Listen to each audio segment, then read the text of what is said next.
Okay, welcome everybody to our oversight committee.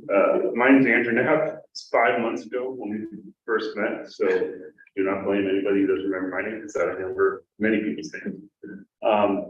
Should we go around again and introduce ourselves? Yeah, that'd be probably a good idea. Anyway, my name is Andrew Knapp. I'm a software engineering manager, and my daughter is in 3rd grade in the Forest Community School. I'm Kate Dusty, I'm the school board. Eileen Clute, business. Young, technology department. Dave Parker, superintendent. John Abel, Cornerstone, construction manager for the ball.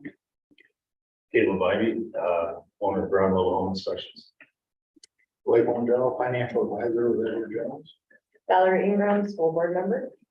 Kristen Hia, technology consultant. I'm Lucas Welliver, I'm an attorney in town. I can make a motion to approve the minutes from the first meeting on April 10th, 2023. Second. Second. All in favor?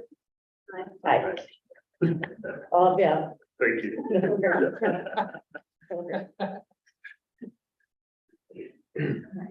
All right, we'll go ahead and do the next. And then we'll start tonight. One of the questions last time was really about how we got here, how we got to selling them on. So I wanted to give just a little bit of a history of what our process was in designing the bond package itself. We actually started back in 2016 with planning our long-range facility plan. And I think Chris was involved in 1 or 2 of these events. In 2016, really a long-range facility plan, it was finished in 2017, but what it does is it looks at our facilities as a whole. It looks at our current conditions, it looks at our long-range enrollment projections, our capacity, it looks at the instructional, just the educational programs that we need. Are we wanting to invest in pre-K? Are we wanting to invest in different areas? And then it looks at all of that in the lens of our district vision and our strategic plan. But it takes into account, we look at every building, our seismic assessments, the facility condition assessments, our HVAC, our roofs. We look at all of the needs across the entire district. And then we bring all of this data to these long-range facility planning committees. And our committees are typically 20 to 30 community members. It includes community, staff, teachers, students, kind of a broad range of individuals. And they look at all of the needs and then narrow it down to what is the most immediate that we need to address now. Is it a new building? Is it addressing enrollment? Is it addressing deferred maintenance? Is it a replacement building? And not only looking at it, what is our 10-year need, is we have to do these every 10 years. And we're looking at the total district's needs as compared to our bonding capacity, but also looking at that in a 100-year plan. So if we replace a building now, or we don't replace a building now, how does that compound into potential issues in the future? So we're looking at both the 10-year facility needs and then the 100-year total impact. So if we did nothing today, how is that going to impact 2 or 3 bonds from now in our community at that point? So in 2017, we did our first long-range facility plan for this process. And that committee came up with 3 different bond packages. We didn't have necessarily a consensus on what this is the bond package that we need to do. There was a wide range of what the needs were in that group, but we narrowed it down to 3 options. And we knew we were going to have to readdress it and come back to it in a couple of years when we started getting ready for the bond. When the pandemic hit, that kind of put us hitch in a lot of the things that happened. We kind of hit pause a little bit.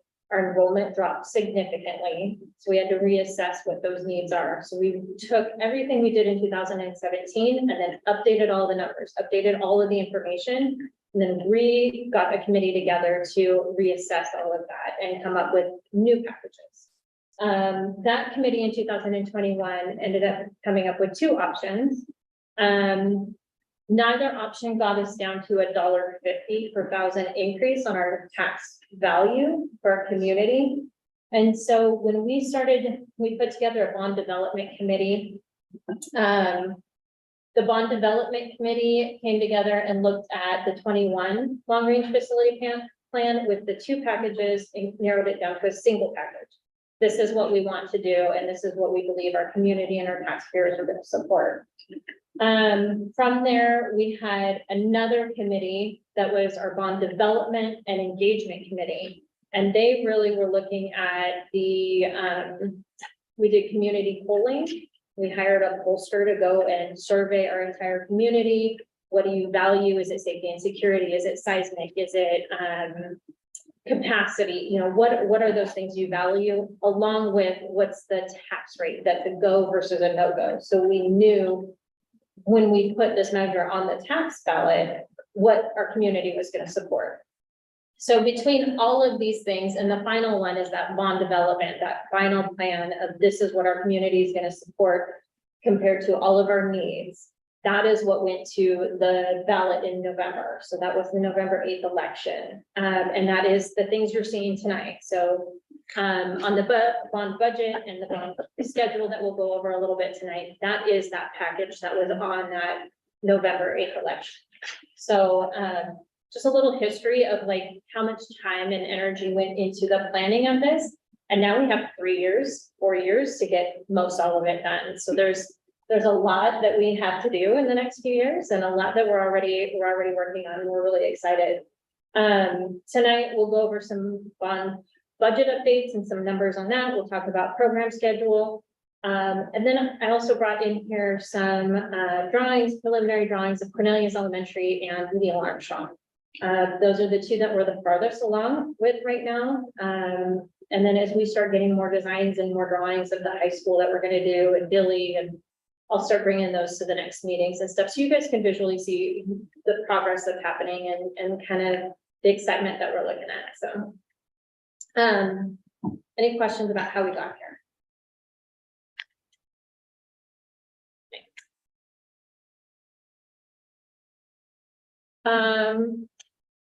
So the next is really talking about budget update and where we are today. The first budget sheet that you have in your packet tonight is really, I wanted to share with you guys as we start making budget adjustments, what was built into the original budget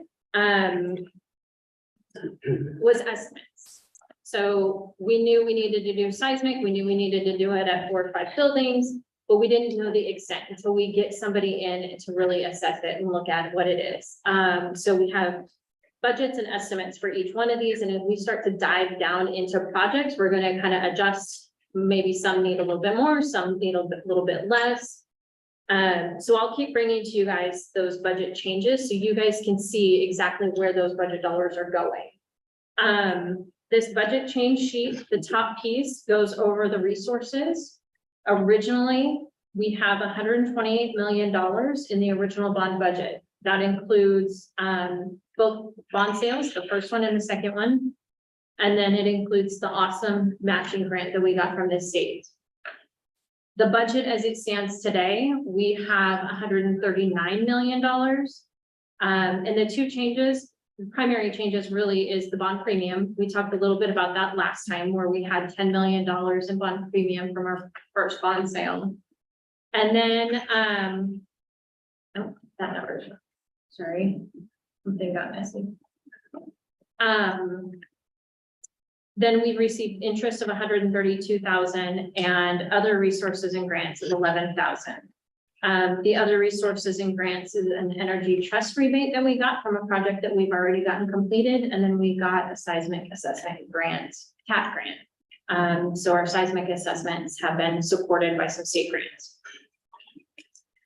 When we're looking at expenditures, any additional revenue right off the bat will go down all the way down to the bottom under contingency, and it'll sit there until we reallocate it up to other projects. And so if Cornelius Elementary ends up coming in higher, then we can utilize some of those funds for safety and security when we get done with those committees. And the need outweighs the budget that's under that, then we can utilize some of those. So those are staying, just under contingency for those emergencies that need to have, that come up at the time. It will also help, support oversight costs. So some of Cornerstone's costs and helping us manage the bond, some accounting support in that piece will go underneath there. We have some communication engagement that we know we're going to be spending that'll come out of that contingency budget.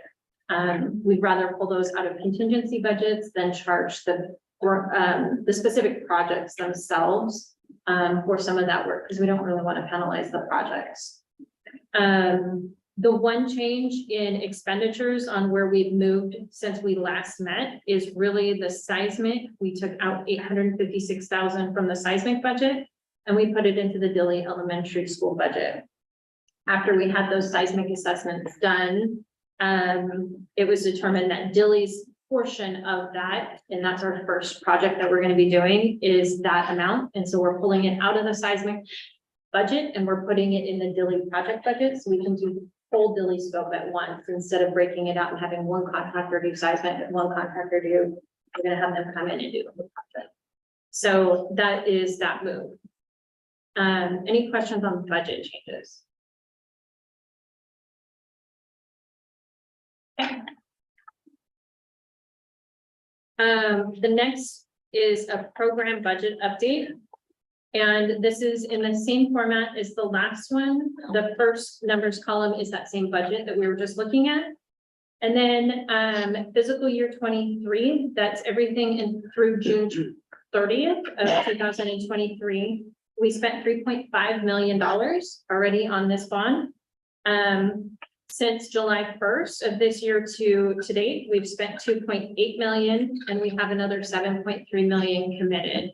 That means we've gone out and done our procurement processes. We've hired the contractor. We've got POs physically in the system, and some of that work has already started.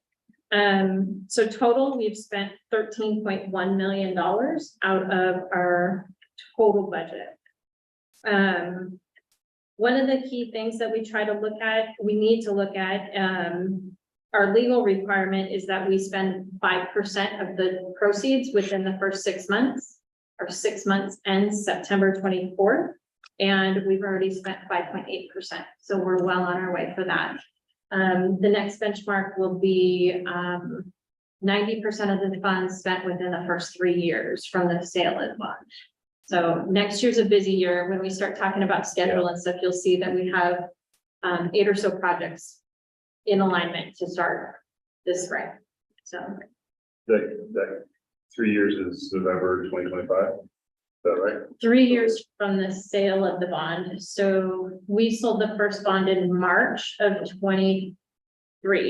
So we'll have 3 years to spend that 90 million, 90% of that 90 million. Mm-hmm. Yeah. So as compared to budget overall, with all of our projects that we have right now, we're in alignment with what we think we're going to spend. We feel pretty confident in that. We don't see any areas that we're going to be substantially over or under at this time. But we're working with our contractors and our third parties right now to give us pretty good solid quotes and estimates, especially with Cornelius and Neil Armstrong, our big projects. So in the upcoming weeks, we'll have more information about that. Kind of excited to see those. Definitely. So it's a program budget update. And then the one thing I did point out, or I did do a second one on, is the roofing specifically.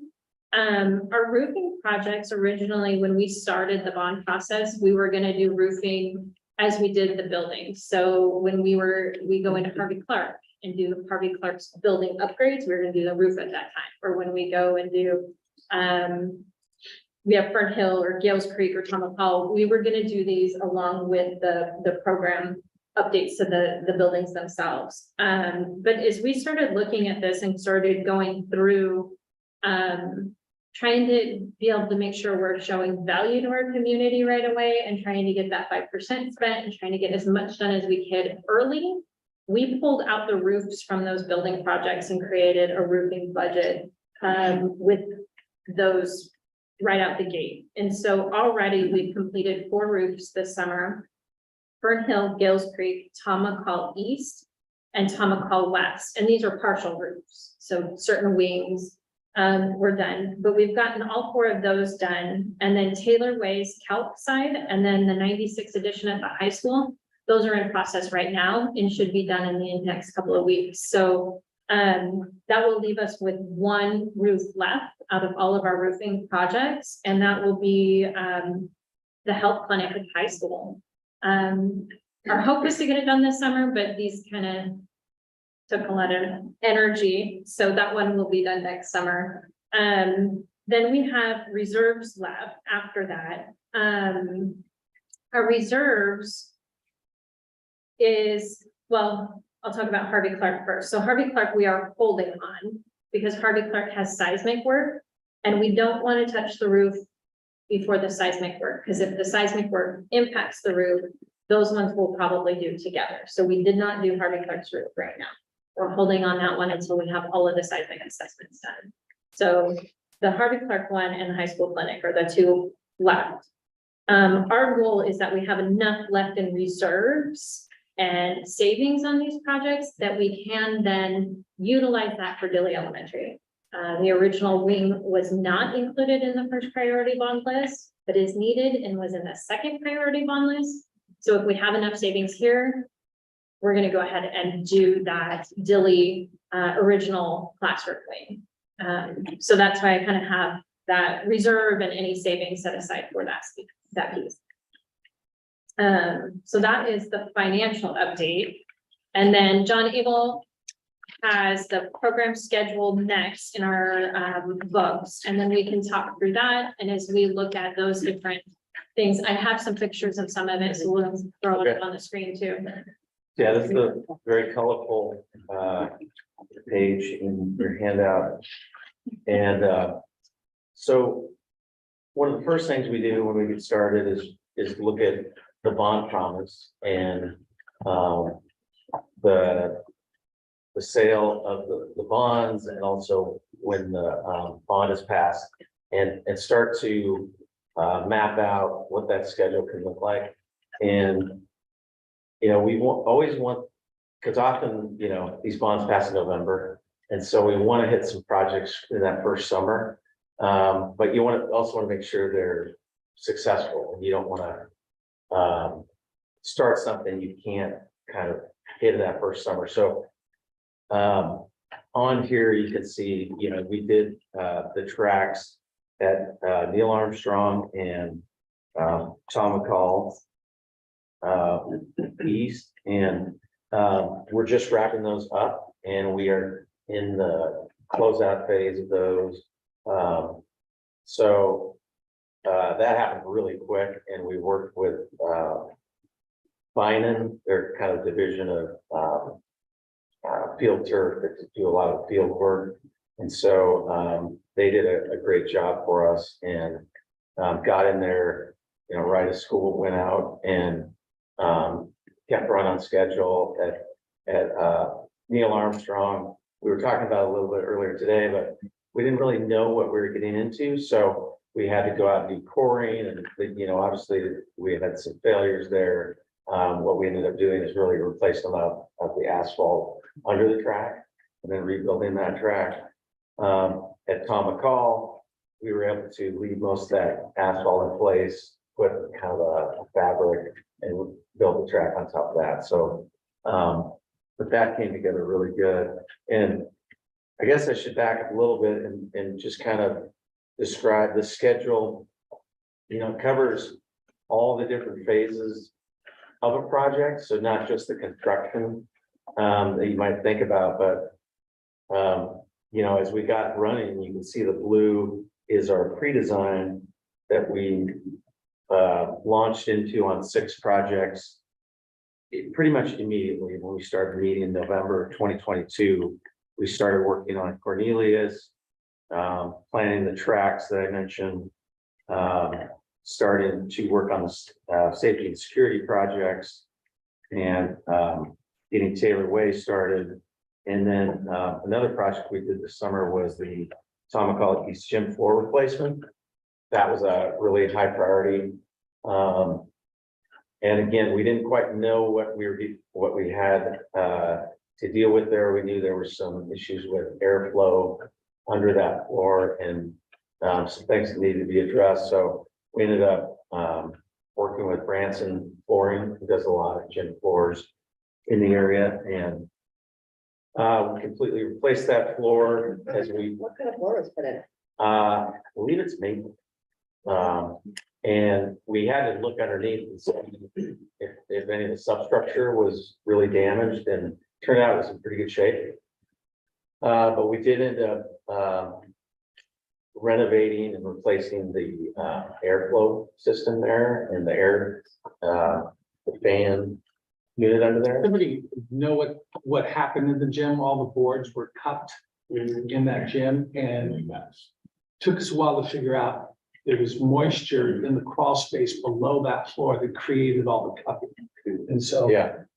So now we didn't want to put a new floor on and not fix the issue, so we've engaged a mechanical engineer Oh, that's great. and a mechanical contractor to make sure we get that back and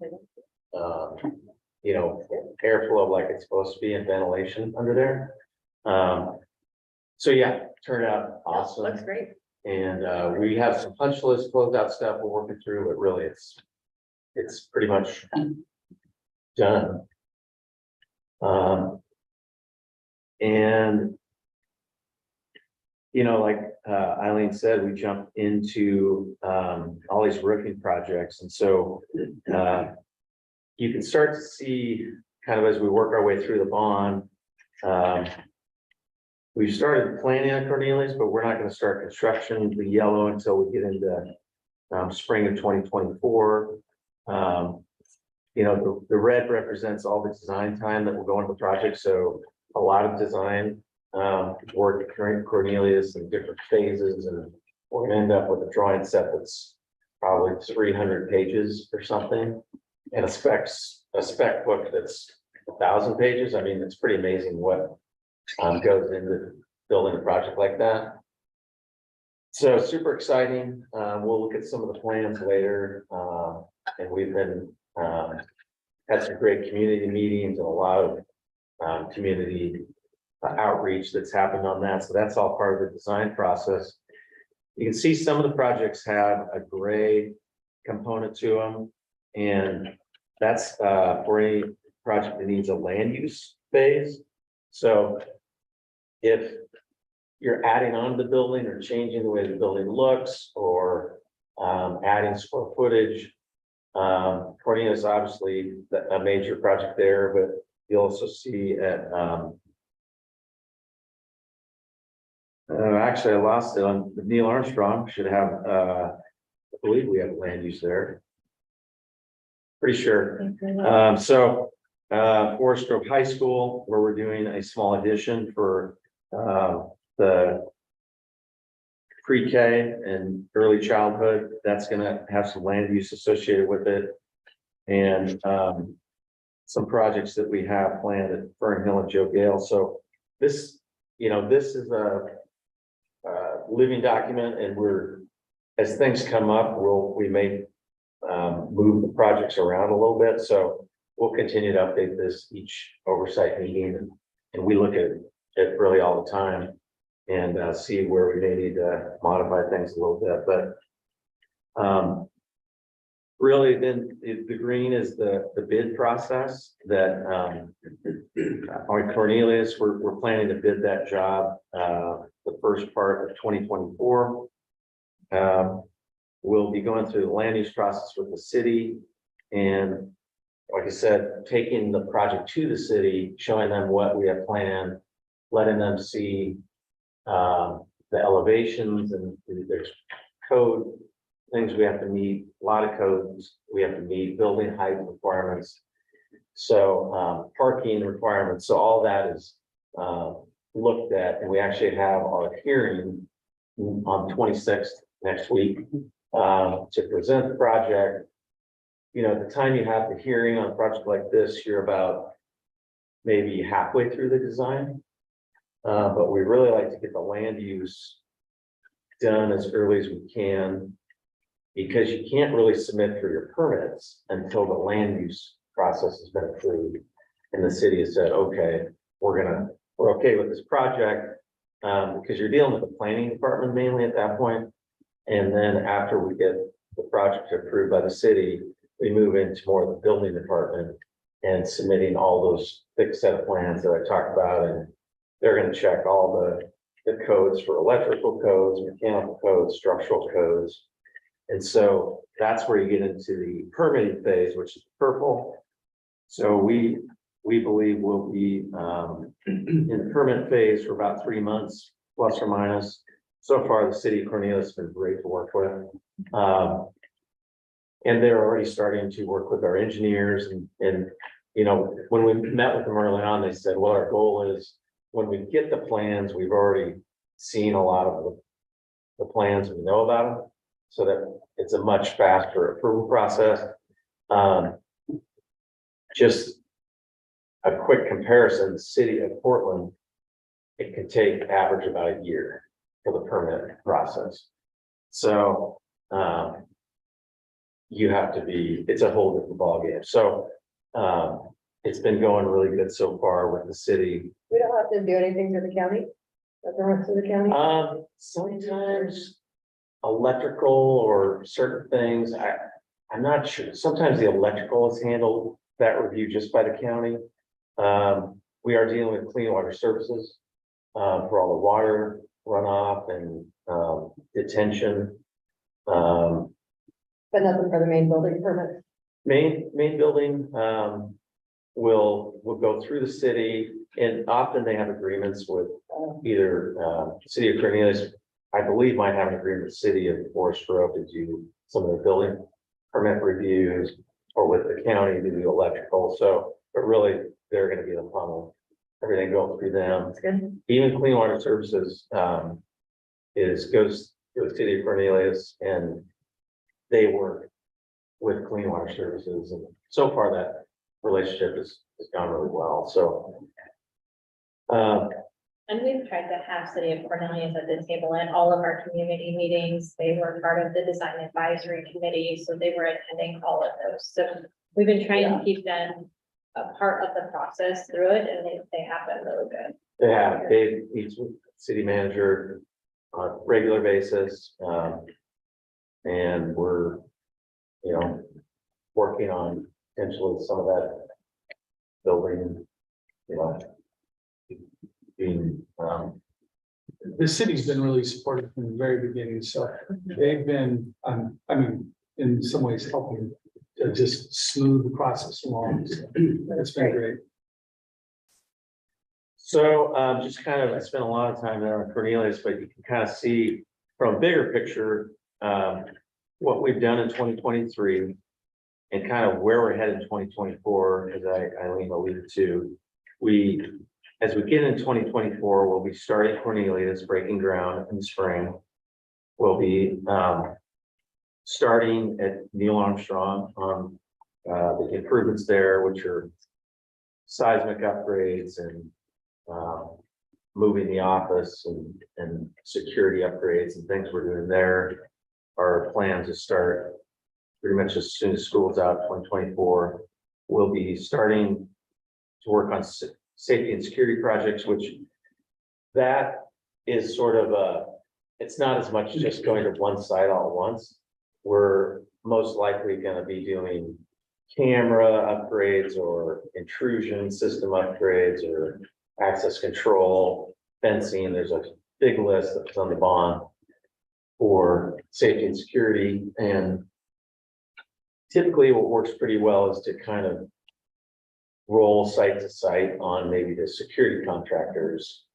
They might be in a couple buildings at once, not all at once, but if they can get us a couple crews, we may be sort of finding out which ones are a priority. High school, I think, is could be a pretty high priority in what we've been talking about. So Well, in our safety and security planning, we started that back last winter and had a committee together to talk about, and representatives from different buildings to talk about what is our safety and security concerns across the district. We know what our commitment is in the bond, and we'll meet that.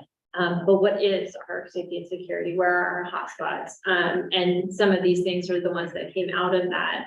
And since then, we've met with that group a few times now, but we've been going out and doing assessments. So having the cellular contractor come out and test all of our buildings to find out where those hotspots are, the DAS. We've hired, Septet. yeah, the SEPTED survey was done across the district. Convergent. Convergent. We hired Convergent to come through and do all of our assessments of all of our current camera systems. Where are we missing cameras? Where are doors not locking correctly? So trying to get a real picture of district-wide what the need is and where it is. And then once we get all of those assessments and costs put together, then we'll go through and narrow down the scope. So we hope to start these security projects early next year. We're getting pretty close. And, you know, then also next summer, we'll be getting into some playground projects. We just went through an RFP process, request for proposals, to solicit proposals from companies that do playgrounds, play surfacing, and field turf, you know, play turf, things like that. So we went through that process, selected Northwest Playground Equipment as our play equipment structure vendor. The biggest project they'll have will be at Cornelius Elementary. And so we're going to start working with them on designs and budget there. There's some other projects throughout the district that I think are not as big of upgrades, but still things that need to be dealt with to. We have about $500,000 in playground repair and replacement between our elementary schools. I think there's 3 schools that are going to be impacted more so than others, and others it might just be a piece of equipment that's repaired or replaced. But there's about $500,000 playground equipment in this budget. And Northwest Playground is great. We've worked with them, Candy School District on their recent fund, and also Hillsborough School District. They did all the tile at all the playgrounds at Hillsborough. And we did about 10 or 12 new playgrounds out there. So really good experience with the projects. Dilly, as we mentioned, we'll be getting started on that project, mainly seismic and some roofing there, some other site work we're doing. Oak Grove Academy will get going on, still working on that scope. And Tomahawk West and Forest Grove High School, we're working with their architect now on. So you can see there's a lot going on next summer, and then the following summer we hit they were out 2025, and we get into Echo Shaw, Harvey Clark, Tomahawk East, Fern Hill, and Joe Gale. We did, I think you'll see some changes from the last time we met, and it mainly has to do with seismic projects and seismic grants. We're trying to maximize as much grant funding as we can, and a single project can get up to 2.5 million grant if you're awarded. So we are working with KPFF Structural Engineering to do seismic grant applications at Neil Armstrong, Echo Shaw, and Harvey Clark, and try to get as much as that as we can. We did just find out there's another round of funding for that. So we shuffled the schedule a little bit to try to maximize what we could possibly get out of that. So any questions on the schedule? There's a lot of information though. So I don't think we talked about the scope at NAMS, just kind of changed just a little bit. Originally, it was to build a security vestibule. But there was another security problem in that the office is around the corner. And so as you'll see when you look at the plans, the seismic was much larger than we thought. And then the office, by moving the office, we could get the security vestibule in there and kind of improve the flow throughout. So that changed something. we had budget in there to move the office. Not until we had the architects come in and actually look at it and give us some proposals and stuff did we know what that was going to look like. But I think with their proposal and what we're looking at tonight, I think it's an exciting option.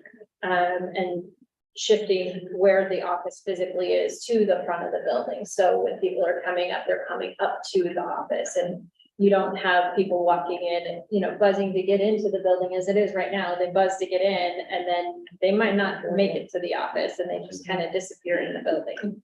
So that is our biggest safety risk across the entire district right now. So getting that entry vestibule made and the office shifted next summer is one of the things that we're making go on really quick. And then the seismic at NAMS was a lot more complex. And I'll let somebody who knows more about it. Well, yeah, what the main thing we found out is that all the perimeter walls need to be seismically upgraded and reinforced. So we really put our focus there. And you know, I haven't seen the latest design, but I know we're basically going to be working around that entire perimeter of the building. I think there's some other shear walls that we're doing inside the building, but really that we didn't quite understand the magnitude of that whole perimeter. The way it's kind of designed now is a couple of concrete columns that are, I don't know, about 25 feet apart or so. And we need to add more structure for those panels that are between those columns. So it requires quite a bit of concrete and reinforcement work. So. Is there grant money for that or?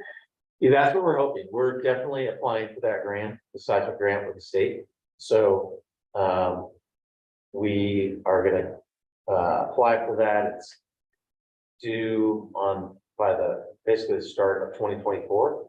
And then they award by about the following June. So we're gonna apply and hope we get it. Then we're gonna apply, I think, all three at once. Echo Shaw, Hardin Clark, and NAMS.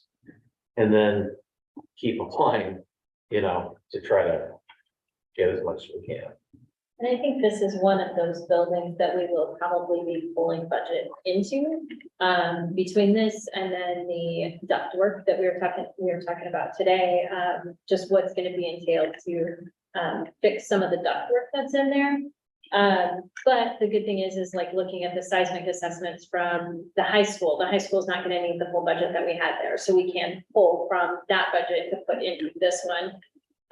When we originally built the bond budget, we said we were gonna put $15 million to seismic. We didn't say how much was gonna be to each building. We just kind of were like, okay, well, we'll do it a quarter to each place. And then we'll kind of see, once we have the final assessments done, we can kind of give and take from there. So right now we put a quarter of it to Neil Armstrong, but we might be pulling a little bit more from, you know, the high school's allocation to this, just because we didn't have those assessments done before the bond passed. And so we just had that allocation of 15 million for seismic. So I can see this is going to be one of those that we do. Maybe we don't have our estimates yet. We won't have them for another month. Yeah. For this building, but once we get the final preliminary estimates, then we'll be able to look at that and you'll see a new budget update with that in there. So, but it's not anything that we have capacity for, and we need to do it to make sure we're hitting our commitments. And for Neil Armstrong and Cornelius, which are probably our two most complex projects, we went through a CMGC process to hire the contractor, which construction manager, general contractor. So with that process, we actually hired the contractor early so they can help with the design, the phasing, you know, because we were talking about today, we have set a really tight window next summer to work and do the office. So, but then we have other phases that will happen after that. So we just selected 5-star builders for that project, and we're working with them on planning that. So for a couple more complex projects, we went that way. Pence Construction is hired at Cornelius, but then we're looking to do some bid projects and just design it and put it out, get a price for some of the other projects that we believe fit that model a little better. So we're trying to marry the process that works best. I'd also say that, again, Mark in the facilities department, they've actually taken on many of these projects, which saves us all. And that we're not involving a project manager, we're not involving architects, we just go straight out to bid. And so by having facilities actually take some of these on, so we're making the money go even further. Yeah, the roofing, great. Yeah, all the roof projects. This last summer, all of those roof projects that we did, the asphalt at Taylor Way and Tom McCall that we did some restroom sink replacements at the high school, so HVAC, we put in a new gym curtain at Neil Armstrong. So those are all things that we're looking at the bond list and we're pulling out right away, that we were able to do this summer internally, contracting out without going through Cornerstone or a bond management company. So between the facilities department and our district, we were able to start getting ahead of the game and doing as much as we can first internally. Do we have enough money for the seismic upgrades? Yeah. Yeah, we feel good about it. I think we have some that are coming in under, and some that are coming in over, but overall our budget we're feeling good about. Yeah. I know it was brought up last meeting. Are they going to review the fields at Tom McCall and now that they have beautiful tracks? Are they looking at anything as far as the turf? So I can talk to that. Tom McCall this fall, once the rain comes, we are going to be softening up that field a little bit to get rid of the divots, and then we'll spray it with seeds so that we can get a good, nice turf there. Not a major repair, but some cleanup to that field particularly. As far as Neil Armstrong, we're looking at the savings from the Tom McCall gym and the 2 tracks to see what our options are and what opportunities we may have with those to be able to invest in that infield at Neil Armstrong. Our goal ideally would be to put a turf field in there to be able to have kids play year round, and we can have more kids have access to it. But we're still looking and trying to pull savings from projects that we completed this summer to see what we can make happen next summer. Have you thought about matching grants for these? I haven't heard of a matching grant for a turf field, but if you're aware of one, I Oh, yeah. will There's a definitely. few. There are. Yeah, Nike will give you $500,000 if you do it the right way. Okay, I'm like, Yeah, they do grants from 50 to 500. oh, that would be ideal. Yeah. We'll definitely look into that, because anytime we can bridge funds. I was supposed to tell you about it a while ago, but I've Thanks. been good and had surgery. so. No, I appreciate it. I mean, if you have any information on it, I mean, I'd be Yeah. happy to dig into it. Yeah, we've used them quite a bit. I'm on the board for Oregon soccer as well, the Okay, state board. yeah, because I mean, as much as we can use other funds and get more of our dollars and better. Yes, Yeah. and we can always go with Adidas too. They'll give you money with it. Not as much as. Yeah, usually. Okay. Yeah. I mean, The big chunk. yeah, good job. And we need fields. We do. We do that a little bit. in South Meadows, in Hillsborough, we built the middle school right next to a turf field. And it was just so powerful because the kids were, it's like, we put them in home and bring your coat because we're going out, and just having that extra PE space was just so valuable all year round. So that's what we're trying to do. And if we can get another grant, that's even closer to what we want, where we want to be. Well, I was also thinking about PE out there because baseball expanded those fields there, so they have such a small area. Yeah.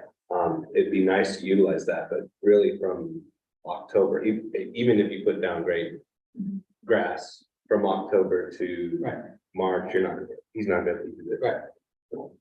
One of the other things we didn't mention tonight, I'm not sure if we did or not, and we've been talking about this stuff so much. Part of the Neil Armstrong project is to expand a covered play area, so the gym on the bottom, that, the line that's on this side, that whole line is gonna have a covered outdoor PE space or play space, to be able to expand, for lunchtime Right. and PEs, so that That'd we be can great. help support the PE minute mandate. For sure. So part of this entire project is expanding and adding that outdoor, covered play. Is that taking much away from the fields? It'll go a little bit into the fields, Cause but there's that weird road back there, right? yeah, it'll go in, it's gonna take over that fire lane. Oh, okay, yeah. Yeah. That makes sense. Yeah. Really nice.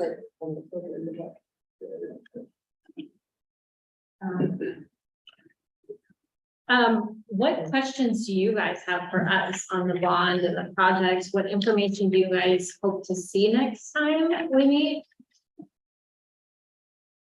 I was curious on the, playground and stuff, are we taking into account early childhood, preschool, because they're different specs? Yes, Like Hillsborough right now is replacing all of theirs because, they're preschool forward, so like every building is built so that to think of a preschool being there. So if you don't, that's the thing, if they're building it and it's not gonna be, they're gonna have elementary specs, then they have a space, Mhm. where they're gonna put their preschool. We could show you on the plan for Cornelia, it's kind of how we're planning on that. It's a totally different space. Okay. We did talk about that a little bit with our vendor, who's done a lot of that work. And then at the high school, it's not necessarily pre-K, but it's Early early childhood. childhood. Yeah, it should be the same specs. Yeah. It's like 2 inches or something, like. Yeah. difference in each one. So. Yeah, as part of this grant, one of the things was to ensure that there's a pre-K capable classroom Right. in every one of the schools.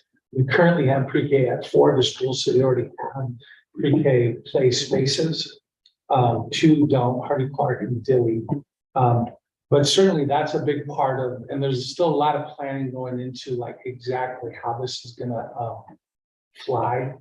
But in doing that, we also want to increase the capacity in our schools. Just so that as we're growing, we can continue to, we have empty classrooms out there. So we'll bring you some more planning around that coming up here. But that is already part of this. They said it was 2 separate play spaces, one for elementary and one for the pre-K at Cornelius. Yep.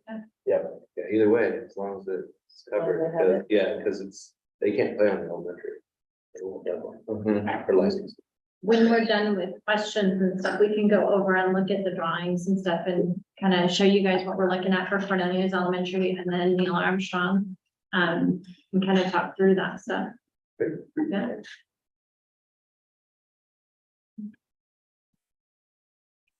Other information you guys would like to see next time?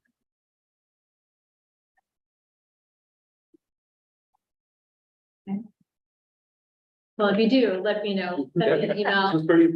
Yeah. The other question I have is as we start getting more into projects and stuff, do you guys want to start meeting and we can schedule these meetings at sites so you guys could physically see some of the work that's happening or the construction? Yeah. I was thinking December's meeting, we could meet at Tom Hall and you guys could physically see the gym and the track over there. Those are the 2 big ones that we have visually done right now. And then maybe the Yeah. next one, Neil Armstrong. Yeah. Okay. Okay. That's beautiful. If you guys want, we can go look at those. Or you can close and then we can go look, whatever. Yeah, why don't you close and then we'll go look for them. How do I close? So you're gonna adjourn the meeting at 6:24. I'm going to adjourn the meeting at 6:24. Thank you. Logistics. Yeah.